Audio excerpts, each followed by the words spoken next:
शेर और चूहे की कहानी। जंगल का राजा शेर खा पीकर आराम से एक पेड़ के छांव में सो रहा था। तभी कहीं से एक नटखट चूहा वहां आ पहुंचा और खेलने लगा। खेलते खेलते वह शेर के ऊपर चढ़ गया। कभी वह शेर की पीठ पर दौड़ता तो कभी सिर पर चढ़ जाता। कभी वह उसके कान पर झूलता तो कभी पूंछ से खेलता। उसे बड़ा मज़ा आ रहा था और उसकी उछल कूद बढ़ती जा रही थी। नटखट चूहे की दमा चौकड़ी से शेर की नींद टूट गई। आंख खोलकर उसने देखा कि एक छोटा सा चूहा उसके ऊपर खेल रहा है।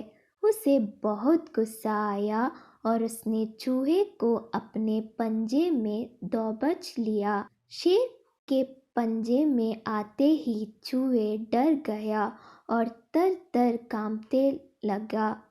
शेर बोला, बदमाश चूहे, तेरी इतनी हिम्मत कि तू जंगल के राजा शेर की नींद में कल्लल डाले।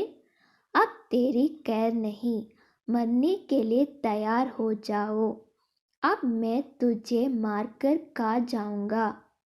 मौत सामने देख चूहे गिड़गिड़ाने लगा। वनराज, मुझे क्षमा कर दे, मुझसे बहुत बड़ी भूल हो गई।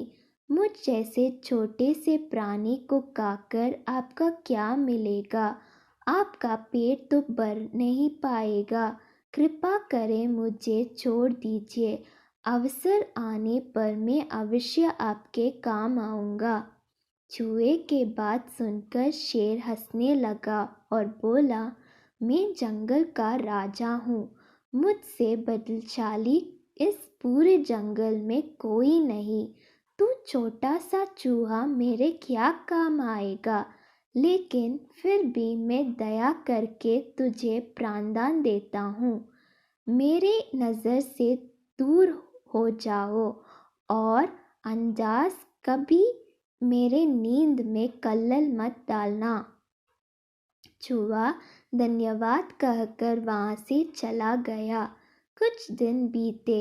एक दिन शेर जंगल में शिकार के लिए घूम रहा था कि वहाँ शिकारी द्वारा बिछाई जाल में फंस गया। उसने बहुत प्रयत्न की किंतु जाल से बाहर नहीं आ पाया। वह मदद के लिए दहड़ाने लगा। शेर की दहाड़ वहाँ से गूंज कर रही और एक चूहे के कानों में पड़ी। यह वही चूहा था जिसे शेर ने दया कर प्राणदान दिया था। चूहे दहाड़ की दिशा में गया तो शेर को जंगल में फंसा हुआ पाया। उसने फौरन अपने दांतों से जाल काट दिया। शेर आज़ाद हो गया। उसने चूहे को धन्यवाद दिया तो चूहे बोला, वनराज, आप शायद मुझे भूल गए हैं।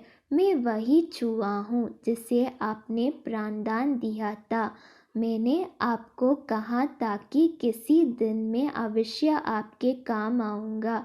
देखिए, आज मैं आपके काम आ ही गया। शेर को वह दिन याद आ गया और उस दिन की अपनी सोच पर बहुत पछतावा हुआ कि जिस चूहे को उसने तुच्छ समझा था, उसी की सहायता से वह शिकारी से बच पाया है। सीख, बाहरी स्वरूप देखकर किसी की योग्यता का आंकलन नहीं करना चाहिए। उपकार कभी व्यर्थ नहीं जाता। किसी न किसी रूप में उसका फल अवश्य प्राप्त होता है।